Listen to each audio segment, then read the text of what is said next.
नमस्कार दोस्तों, आज मैं जो आपको बताने जा रहा हूं उसे जरा ध्यान से सुनना और वीडियो को जरा भी स्किप मत करना, नहीं तो आपको यह मौका नहीं मिलेगा। क्योंकि आज की वीडियो बहुत ही खास है, क्योंकि आज हम बताने जा रहे हैं समय कितना भी बुरा हो वो आज की वीडियो सुनकर बदल आएगा।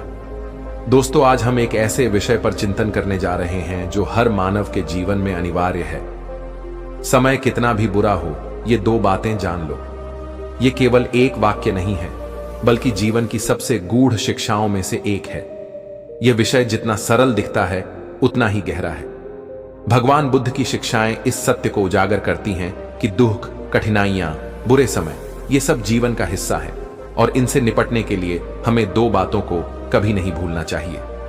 पहली बात, यह समय भी बीत जाएगा। बुद्ध ने अपने शिष्यों से कहा था, सब कुछ परिवर्तनशील है, चाहे सुख हो या दुख, वह स्थायी नहीं है। यह वाक्य हमारे जीवन के सबसे कठिन समय में हमारे लिए आशा की किरण बन सकता है। जब अंधकार छा जाता है, जब कोई राह नहीं दिखती, जब दिल टूट जाता है, तब यह विचार कि यह समय भी बीत जाएगा हमारे भीतर शक्ति भर देता है। बुद्ध और किसान की कहानी। एक बार एक किसान भगवान बुद्ध के पास आया। वह दुखी था। उसने कहा, मेरी फसल इस बार पूरी बर्बाद हो गई। मेरा पुत्र मेरी बात नहीं मानता और मेरी पत्नी बीमार रहती है। क्या आप मेरी समस्याओं का समाधान कर सकते हैं? बुद्ध मुस्कुराए और बोले, मैं केवल एक बात बता सकता हूं। जीवन में 83 प्रकार की समस्याएं हर व्यक्ति को झेलनी ही पड़ती हैं और 84वीं समस्या यह है कि लोग सोचते हैं कि उन्हें कोई समस्या नहीं होनी चाहिए। किसान चौंका। बुद्ध ने कहा, समस्याएं हमेशा रहेंगी, लेकिन तुम्हारा दृष्टिकोण उन्हें कैसे देखता है यही सब कुछ बदल देता है। समय चाहे कितना भी बुरा हो, यह अस्थायी है। जैसे गर्मी के बाद बरसात आती है, वैसे ही दुहक के बाद सुख का मौसम आता ही है। हमें केवल धैर्य रखना है। दूसरी बात, तुम्हारे अंदर शक्ति है सहने और बदलने की। भगवान बुद्ध ने बार बार यह समझाया कि हमारे भीतर जो आत्मबल है वही हमें मुक्ति दिलाता है। जब समय खराब होता है, हम अक्सर बाहर समाधान ढूंढते हैं, पर बुद्ध कहते हैं, अप दीपो भव, स्वयं दीपक बनो। अंगुलिमाल की कथा। अंगुलिमाल एक भयंकर डाकू जिसने 999 लोगों की हत्या की थी, एक दिन भगवान बुद्ध के संपर्क में आया। वह क्रोधित था, हिंसक था, पर बुद्ध शांत थे।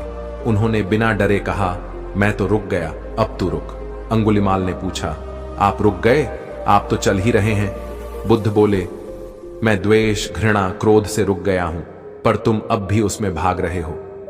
वह डाकू वहीं बैठ गया, रोने लगा और उसी क्षण उसका जीवन बदल गया। अगर एक हत्यारा खुद को बदल सकता है तो हम क्यों नहीं? हर मनुष्य के भीतर वह शक्ति है। जब हम किसी कठिन परिस्थिति में होते हैं, तब बुद्ध की यह बात हमें याद रखनी चाहिए। जो स्वयं पर विजय पा लेता है, वह हजारों शत्रुओं पर विजय पाने वाले से महान है। यह शक्ति हमें आत्मा के भीतर से मिलती है, न बाहरी साधनों से, न परिस्थितियों से। जब तूफान आता है तो पेड़ झुकते हैं, गिरते नहीं, क्योंकि उनकी जड़ें मजबूत होती हैं। हमें भी अपने भीतर की जड़ों को मजबूत करना है। ध्यान की शक्ति, बुरे समय में भीतर झांकने का उपाय। बुद्ध ने हमें ध्यान, मेडिटेशन की विधि दी, जो केवल मानसिक शांति का साधन नहीं, बल्कि आत्मिक जागरण का पथ है। जब हम ध्यान करते हैं तो हम समय की पकड़ से मुक्त हो जाते हैं। हम अब और यहां में जीने लगते हैं। बुरा समय भी ध्यान के लिए एक उपहार है, क्योंकि वही हमें भीतर की यात्रा के लिए प्रेरित करता है। विपश्यना, देखने की कला। बुद्ध ने विपश्यना सिखाई। जैसी चीजें हैं वैसी देखो। हम जब तक यह नहीं समझते कि परिस्थितियां केवल घटनाएं हैं, हम पीड़ा में रहते हैं। पर जब हम देख लेते हैं कि ये सब अनित्य हैं, तब हम मुक्त हो जाते हैं। कर्म और समय। बुद्ध का दृष्टिकोण। बुद्ध कहते हैं, अपने कर्म पर ध्यान दो, परिणाम समय के साथ बदलते रहेंगे। हम कई बार सोचते हैं कि अगर हमारा समय खराब है तो इसका मतलब है कि हम कुछ गलत कर रहे हैं, पर बुद्ध यह नहीं मानते। वह कहते हैं, कभी कभी अच्छे कर्मों का फल तुरंत नहीं मिलता, पर वह निश्चित ही मिलेगा। जैसे बीज बोने के बाद भी कुछ समय लगता है फल आने में। इसलिए जब समय कठिन हो, तब हार मानने की जगह हमें अपने कर्मों को शुद्ध और शांत बनाए रखना है। बुरे समय में कैसे जिए? बुद्ध की 5 शिक्षा प्रणालियां। 1. शील आचरण। कठिन समय में भी नैतिकता को न छोड़े, यह आत्मबल को टिकाए रखता है। 2. समाधि ध्यान। मानसिक स्थिरता के बिना हम किसी भी समय का सामना नहीं कर सकते। 3. प्रज्ञा बुद्धि। विवेक से कार्य करने की कला ही हमें दिशा देती है। 4. उपेक्षा संभाव। सुख दुख में एक समान दृष्टि रखना ही सच्ची आध्यात्मिकता है। 5. करुणा और मैत्री। कठिन समय में भी दूसरों के लिए प्रेम और करुणा बनाए रखना ही सच्चा बल है। बुद्धत्व हर व्यक्ति की मंजिल। भगवान बुद्ध कभी किसी को भगवान नहीं कहते थे, वह कहते थे, तुम भी बुद्ध बन सकते हो। तुम्हारे भीतर वही चैतन्य, वही शक्ति, वही शांतिपट है। बुरे समय को केवल एक मार्ग मानो जो तुम्हें तुम्हारे भीतर की ज्योति तक ले जाए। जीवन एक नदी है, बुद्ध की दृष्टि। नदी बहती है, कभी चट्टानों से टकराती है, कभी गिरती है, फिर भी रुकती नहीं। बुद्ध जीवन को एक बहती हुई नदी की तरह मानते हैं। अगर रास्ते में चट्टान आए तो क्या नदी बहना बंद कर देती है? नहीं, वह या तो उसे काटती है या मोड़ लेती है। हमें भी ऐसे ही बनना है, लचीले लेकिन प्रवाह में रहने वाले। अगर आज अंधेरा है तो बुद्ध कहते हैं, अंधेरे को कोसने की जगह एक दीपक जलाओ। यह दीपक तुम्हारे भीतर है, तुम्हारी सजगता, तुम्हारी करुणा, तुम्हारी अंतर्दृष्टि। इस भाग का सार। समय कितना भी बुरा हो, ये 2 बातें याद रखो। 1. यह भी बीत जाएगा। 2. तुम्हारे अंदर शक्ति है सहने और बदलने की। अगर इन 2 बातों को अपने जीवन में उतार लिया जाए तो कोई भी परिस्थिति तुम्हें तोड़ नहीं सकती। कई बार जीवन की परिस्थितियां इतनी गहरी चोट पहुंचाती हैं कि केवल शरीर नहीं, आत्मा तक थक जाती है। ऐसे क्षण आते हैं जब इंसान बाहर से हंसता है पर भीतर रोता है। कुछ लोग यह कहते हैं कि हिम्मत रखो, कुछ सलाह देते हैं, समय सब ठीक कर देगा, पर उस टूटे हुए मन को कौन समझे? आज हम समझेंगे कि जब मन ही टूट जाए तब भगवान बुद्ध क्या कहते हैं। बुद्ध जो केवल ज्ञान का नहीं, अनुभव का समंदर है, उन्होंने मानव पीड़ा को जिया, समझा और समाधान बताया। मन टूटने का मतलब क्या है? मनुष्य का मन एक अत्यंत संवेदनशील यंत्र है। यह विचारों, भावनाओं और स्मृतियों का भंडार है। जब जीवन में कोई आघात होता है, जैसे कोई अपना दूर चला जाए, सपना टूट जाए, अपमान मिले, विश्वास टूटे, तब केवल परिस्थिति नहीं, मन भी दरकता है। मन टूटने का अर्थ है आशा का खो जाना, आत्मविश्वास का डगमगाना, मौन की पीड़ा और एक ऐसी थकावट जिसे शब्दों में नहीं बताया जा सकता। बुद्ध ने इसे दुहक के 4 स्तर कहकर समझाया। दुहक साधारण पीड़ा, दुहक दुहक पीड़ा के ऊपर पीड़ा, विपरिणाम दुहक सुख का समाप्त हो जाना, संस्कार दुहक जीवन की अस्थिरता का बोध। जब मन टूटता है तो हम 4थे स्तर की पीड़ा से गुजरते हैं। बुद्ध का पहला उत्तर, तुम अकेले नहीं हो। सबसे पहली बात जो बुद्ध समझाते हैं वह यह है, तुम्हारे साथ जो हो रहा है वह केवल तुम्हारे साथ नहीं हो रहा, यह मानव जीवन का हिस्सा है। जब हम पीड़ा में होते हैं तो ऐसा लगता है कि सारा ब्रह्मांड हमारे विरुद्ध हो गया है, पर बुद्ध कहते हैं, संसार में कोई ऐसा प्राणी नहीं जो दुख से अछूता हो। यह विचार हमें पीड़ा से अलग नहीं करता, पर उस पीड़ा को एक व्यापक परिप्रेक्ष्य में रखता है। संज्ञा का विस्तार। बुद्ध ने कहा, अपने दुख को केवल मेरा मत मानो, देखो कि यही दुख हजारों लोगों का है, फिर तुम उससे चिपकना छोड़ दोगे। जब हम यह समझ लेते हैं कि टूटना भी एक साधारण मानवीय अनुभव है, तो वह हमें तोड़ता नहीं बल्कि जोड़ता है। बुद्ध का दूसरा उत्तर, मन को जानो, मन से मत जुड़ो। जब कोई कहता है मेरा मन टूट गया है, तो वह किससे बात कर रहा है? क्या मन और मैं अलग हैं?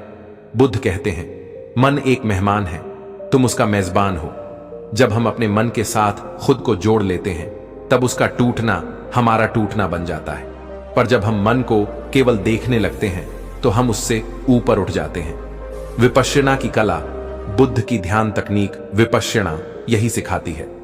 सांस को देखो, विचारों को देखो, मन को देखो, पर उनमें उलझो मत। एक क्षण में मन उदास है, अगले क्षण प्रसन्न।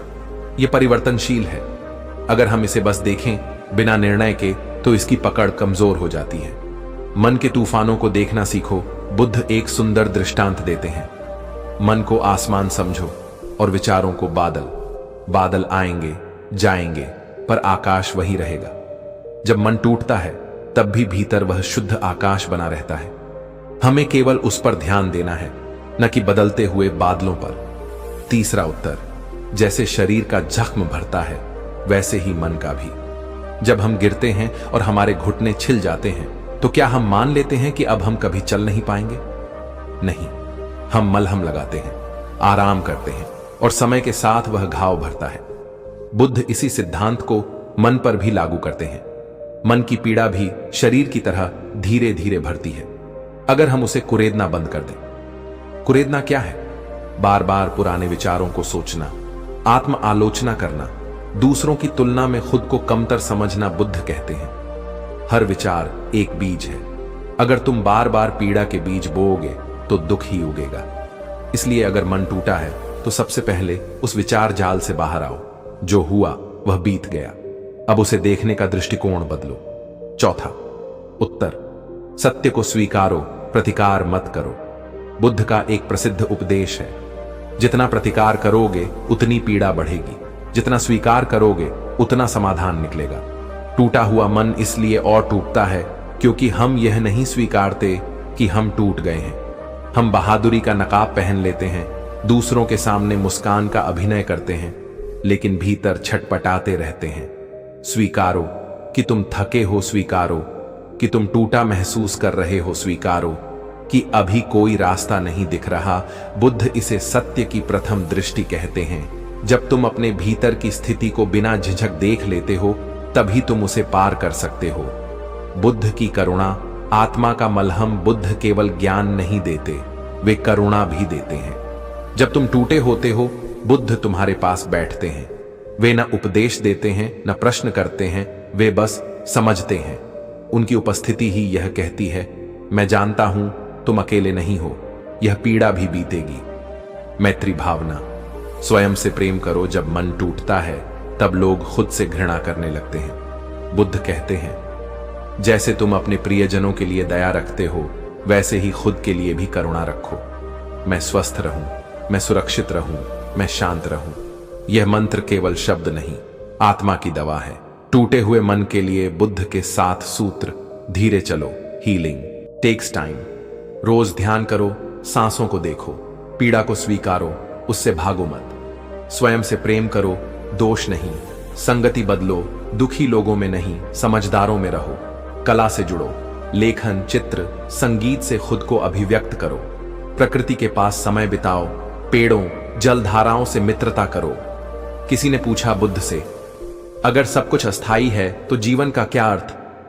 बुद्ध मुस्कुराए और बोले, इसलिए ही तो जीवन सुंदर है, क्योंकि यह एक क्षणिक उपहार है। इसे प्रेम से जियो, पूरी उपस्थिति से। जब मन टूटता है तो यह याद रखना जरूरी है कि यह जीवन हमें केवल जीने के लिए मिला है, सहने या भागने के लिए नहीं। हमें हर क्षण को अपनाना है, चाहे वह दुख में भीग गया हो या प्रेम में खिला हो। सारांश, टूटे मन से जागृत आत्मा की ओर जब मन टूटता है तब आत्मा के जागरण का बीज पड़ता है। बुद्ध कहते हैं, मन टूटेगा पर तुम नहीं। मन डरेगा पर तुम शांत रहोगे। मन खो जाएगा पर तुम स्वयं को पाओगे। टूटना अंत नहीं है, यह एक प्रारंभ है। जब कोई व्यक्ति लंबे समय से पीड़ा में हो, जब मन बार बार टूटे, सपने चूर हों, लोग साथ छोड़ दें, तब एक सवाल उठता है, क्या यह दुख कभी खत्म होगा? क्या इस जीवन में सुख संभव है? भगवान बुद्ध ने जब सत्य की खोज शुरू की तब उनके भीतर भी यही प्रश्न था। उन्होंने महलों को छोड़ा, वर्षों तप किया और अंततः ज्ञान प्राप्त किया। उनकी पहली उद्घोषणा ही थी, मैंने दुख को समझा, उसके कारण को पहचाना और उससे मुक्ति का मार्ग जाना। आज हम इसी पर चर्चा करेंगे, दुख से मुक्ति कैसे संभव है। बुद्ध की पहली महान शिक्षा, 4 आर्य सत्य, 4 नोबल ट्रूथ्स। जब बुद्ध ने ज्ञान प्राप्त किया तो उन्होंने सबसे पहले 4 आर्य सत्य बताए। यही हर पीड़ित मन के लिए मूल इलाज है। 1, दुख है। बुद्ध ने कोई भ्रम नहीं रखा। उन्होंने कहा, जीवन में दुख है, जन्म, मृत्यु, रोग, बुढ़ापा, वियोग, न मिलना और अप्रीत से मिलना, यानी दुख जीवन का हिस्सा है, अपवाद नहीं। 2, दुख का कारण है तृष्णा। बुद्ध ने बताया कि हर दुख की जड़ हमारी तृष्णा है। हम चाहते हैं कि सब हमारे अनुसार चले। हम चाहते हैं कि सुख कभी न जाए। हम अतीत पकड़ना चाहते हैं और भविष्य पर नियंत्रण। यह पकड़ना ही दुहक की जड़ है। 3. दुहक का अंत संभव है। यह सबसे क्रांतिकारी सत्य है। अगर दुहक का कारण तृष्णा है तो उसे छोड़ा जा सकता है और तब दुहक भी छूट जाएगा। 4. दुहक से मुक्ति का मार्ग है अष्टांगिक मार्ग। बुद्ध ने एक व्यावहारिक तरीका बताया, ऐसा मार्ग जो हर व्यक्ति चल सकता है बिना धर्म, जाति, भाषा या वर्ग की बाधा के। अष्टांगिक मार्ग दुहक से मुक्ति का सीधा रास्ता। यह 8 कदमों वाला एक समग्र जीवन पथ है। बुद्ध कहते हैं, यदि कोई इन 8 बातों को जीवन में उतार ले तो वह केवल दुख से मुक्त नहीं होता, बल्कि वह शांत, प्रसन्न और जागरूक जीवन जीने लगता है। सम्यक दृष्टि, राइट व्यू। यह समझना कि जीवन में दुख है, यह जानना कि सब अस्थायी है, यह समझना कि कर्म ही परिणाम लाता है। 2.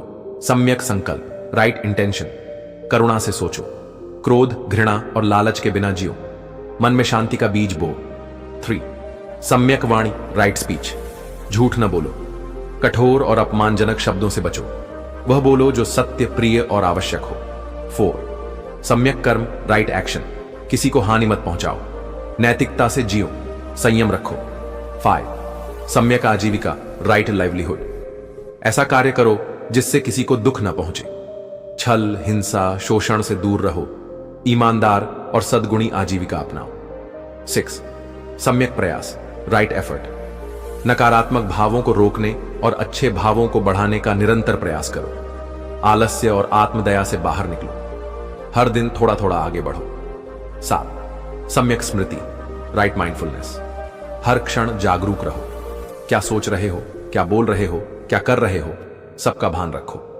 शरीर, भावनाओं, विचारों को बिना विरोध के देखो। 8. सम्यक समाधि, राइट कंसंट्रेशन। ध्यान में स्थिरता लाओ, मन को एकाग्र करो ताकि उसमें शांति और स्पष्टता उत्पन्न हो। धीरे धीरे भीतर से शुद्ध हो जाओ। बुद्ध का दृष्टिकोण, दुख को खत्म मत करो, उसे पार करो। बुद्ध यह नहीं कहते कि दुख को खत्म करो, वह कहते हैं दुख के पार चले जाओ, उसे साध लो। दुख से लड़ने से वह बढ़ता है, पर जब तुम उसे समझ लेते हो तो वह शांत हो जाता है। दृष्टांत, जहरीले तीर की कथा। एक व्यक्ति के शरीर में तीर लग गया, पर वह डॉक्टर से कहता है, पहले बताओ यह तीर किसने चलाया, उसकी जाति क्या थी, तीर किस लकड़ी का बना है। इससे पहले कि उत्तर मिले वह मर गया। बुद्ध ने कहा, तुम भी ऐसे ही हो, दुख है और तुम उसके कारणों में उलझे हो, पहले उसे निकालो, फिर जिज्ञासा करो। दुख से मुक्ति की शुरुआत स्वयं से मित्रता। सबसे पहली मुक्ति तभी संभव है जब हम अपने ही भीतर शांतिपूर्वक बैठ सकें। आज का मनुष्य सारी दुनिया में भाग रहा है, लेकिन स्वयं के साथ नहीं बैठ पा रहा। बुद्ध की ध्यान विधि, आनापानसति, सांस पर ध्यान। आंखें बंद करो, अपने श्वास के आने जाने को देखो, न कोई विचार पकड़ दो, न कोई भावना, बस श्वास को देखो। यह अभ्यास धीरे धीरे भीतर की हलचल को शांत करता है और मन की गहराई में जो अनजानी पीड़ा है वह भी पिघलने लगती है। बुद्ध कहते हैं, सुख बाहर नहीं, भीतर है दुनिया का। हर सुख अस्थाई है।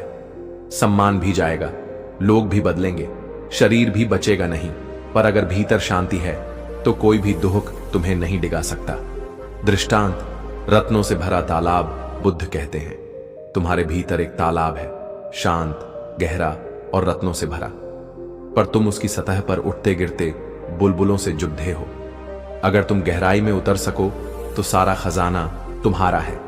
बुद्ध की चेतावनी, दुख से मुक्ति सरल है, पर साहस चाहिए। दुख से मुक्त होना एक सरल प्रक्रिया है, देखना, स्वीकारना, छोड़ना, पर यह साहस मांगता है, क्योंकि हम अपनी पीड़ा से भी चिपक कर रहते हैं। हम आदत बना लेते हैं दुखी रहने की, शिकायत करने की, दोष देने की। बुद्ध कहते हैं, अगर तुम दुख से बाहर आना चाहते हो तो स्वयं को बदलना होगा, कोई दूसरा तुम्हें मुक्त नहीं कर सकता। बुद्धत्व अंत नहीं, आरंभ है। दुख से मुक्ति का मतलब केवल दर्द का न होना नहीं है, यह एक नई अवस्था है जहां तुम भय से मुक्त हो, प्रतिक्रिया से मुक्त हो, तुलना और प्रतिस्पर्धा से मुक्त हो, जहां तुम हो जागे हुए, शांत और सहज। जीवन को बुद्ध की तरह जीने का अर्थ, अगर हम बुद्ध के अनुसार जीना चाहें तो हमें 3 मुख्य बातों को जीवन में उतारना होगा। सील, नीतिपूर्वक आचरण, नैतिकता को मजबूती से पकड़े रहो। झूठ, चोरी, हिंसा से दूर रहो। समाधि, मन की स्थिरता, ध्यान, एकाग्रता और मानसिक शांति का अभ्यास करो। प्रज्ञा, अंतर्दृष्टि, जीवन की सच्चाई को बिना रंग रूप के देखना सीखो। जब ये 3 आधार हमारे भीतर विकसित होते हैं, तब जीवन का हर दुख केवल एक शिक्षक बन जाता है और मुक्ति केवल एक शब्द नहीं बल्कि अनुभव बन जाती है। आज से क्या कर सकते हो? व्यावहारिक अभ्यास। सुबह 10 मिनट ध्यान करो, सांस पर ध्यान। दिन भर अपने विचारों को बिना प्रतिक्रिया देखो। हर क्रिया से पहले 3 सेकंड रुक कर सोचो। दूसरों की आलोचना करने से पहले उन्हें समझने का प्रयास करो। दिन के अंत में खुद से पूछो, क्या मैंने आज खुद के प्रति करुणा रखी? ये छोटे अभ्यास तुम्हें धीरे धीरे उस मुक्ति की ओर ले जाएंगे जिसकी खोज बुद्ध ने की थी। कभी आपने खुद से यह प्रश्न पूछा है, अगर सब कुछ मुझसे छिन जाए तब क्या? जब रिश्ते टूट जाएं, स्वास्थ्य चला जाए, सपने बिखर जाएं और जीवन का अर्थ भी खो जाए, तब क्या बचता है? बहुतों के लिए यह प्रश्न जीवन की अंतिम पीड़ा बन जाता है। पर भगवान बुद्ध इस प्रश्न को एक नई दृष्टि देते हैं। बुद्ध कहते हैं, जो कुछ भी जा सकता है वह तुम नहीं हो, और जो कभी नहीं जाता उसे पाने के लिए ही तो यह सब खोता है। आज हम बात करेंगे उस अवस्था की जहां इंसान कहता है, अब मेरे पास कुछ नहीं बचा, और वहीं से शुरू होती है एक नई यात्रा, खुद को पाने की। सब कुछ खोना एक भय नहीं, एक अवसर है। हम सब जीवन में कुछ न कुछ बना रहे होते हैं, करियर, पहचान, रिश्ते, नाम, मान, संपत्ति पर। जैसे ही ये सब एक एक करके छिनते हैं तो लगता है मैं भी खत्म हो गया। बुद्ध यही भ्रम तोड़ते हैं। वह कहते हैं, जो नष्ट हो सकता है वह तुम नहीं हो सकते। दृष्टांत, हाथ में जलती हुई मशाल। एक व्यक्ति रात को जंगल में मशाल लेकर चल रहा था। अचानक हवा चली और मशाल बुझ गई।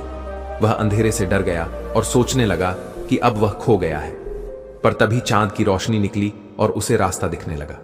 वह समझ गया, मशाल केवल एक सहारा थी, प्रकाश भीतर से आता है। बुद्ध का संदेश भी यही है, अगर बाहरी मशालें बुझ जाएं तो घबराओ मत, भीतर की रोशनी को जलाओ। बुद्ध का पहला सूत्र, अनित्ता, सब अस्थाई है, बुद्ध की सबसे गूढ़ पर सबसे सरल शिक्षा है। अनित्ता, इम्परमानेंस। सब कुछ बदलता है, शरीर बदलेगा, संबंध बदलेंगे, परिस्थितियां भी बदलेंगी, सुख और दुख दोनों नहीं टिकते। इस सत्य को स्वीकारना ही मुक्त होना है। जब तुम जान लेते हो कि जो तुमने खोया है वह टिकने वाला था ही नहीं, तो उसका जाना दुख नहीं देता, शांति देता है। बुद्ध कहते हैं, अनित्ता को जानो, समझो और स्वीकारो, यही दुख से बाहर निकलने का द्वार है। बुद्ध का दूसरा सूत्र, शून्यता। जब सब छूट जाए तब जो बचे वही तुम हो। बुद्ध कहते हैं, शून्य डरावना नहीं है, शून्य तो शुरुआत है। जब जीवन में सब चीजें छूट जाती हैं तो भीतर एक खालीपन बचता है। वह खालीपन डरावना लगता है, उसमें अकेलापन महसूस होता है। ऐसा लगता है जैसे जीवन में कुछ नहीं रहा। पर बुद्ध उस खालीपन को शून्यता कहते हैं। और यह कोई दुखद अवस्था नहीं, यह बोध की भूमि है। शून्य का अर्थ, नए बीज के लिए भूमि तैयार। जब पुरानी इच्छाएं, रिश्ते, पहचानें मिट जाती हैं, तब नई दृष्टि, नई चेतना जन्म लेती है। शून्य वह बिंदु है जहां से तुम सच्चे अर्थ में जागते हो। When nothing is left, everything is possible. जब कुछ नहीं बचता तभी सब कुछ संभव होता है। तीसरा सूत्र, जो खोया है वह बाहर था, जो बचा है वह भीतर है। बुद्ध ने कहा, तुम कुछ भी खो, पर जो तुम हो वह कभी नहीं खोया जा सकता। हम स्वयं को भूल जाते हैं। हम सोचते हैं कि जो छीन गया वही हमारा अस्तित्व था। अगर नौकरी चली गई तो मैं बेकार हूं, अगर रिश्ता टूट गया तो मैं अकेला हूं, अगर स्वास्थ्य बिगड़ गया तो मैं अधूरा हूं। पर बुद्ध कहते हैं, तुम वो नहीं हो जो चला गया, तुम वो हो जो सब जाने पर भी शांत है। बुद्ध का चौथा सूत्र, ध्यान, खुद की ओर वापसी का रास्ता। जब जीवन के सारे दरवाजे बंद हो जाते हैं तो ध्यान ही एक ऐसा मार्ग होता है जो हमें भीतर की ओर ले जाता है। ध्यान केवल बैठना नहीं है, ध्यान अपने वास्तविक स्वरूप से जुड़ना है। विपश्यना, सत्य को देखने की कला। बुद्ध ने जो ध्यान दिया, विपश्यना, वह जीवन को उसी रूप में देखना सिखाता है जैसे वह है। बिना भय के, बिना भागे, बिना किसी अपेक्षा के जब हम ध्यान में बैठते हैं तो धीरे धीरे मन शांत होता है और एक बिंदु आता है जहां सब कुछ खो जाने पर भी तुम भीतर से पूर्ण महसूस करते हो। वह अनुभूति यही कहती है, मैं बचा हूं और मैं ही काफी हूं। दोस्तों, उम्मीद है कि आपने आज की इस वीडियो से जरूर कुछ ना कुछ सीखा होगा, तो इस वीडियो को लाइक और अपने दोस्तों के साथ शेयर करना ना भूलें। हमें ऐसे ही सपोर्ट करने के लिए चैनल को सब्सक्राइब और घंटी बटन को जरूर दबा दें। तो चलिए मिलते हैं एक और वीडियो में, तब तक के लिए अपना ख्याल रखें। धन्यवाद।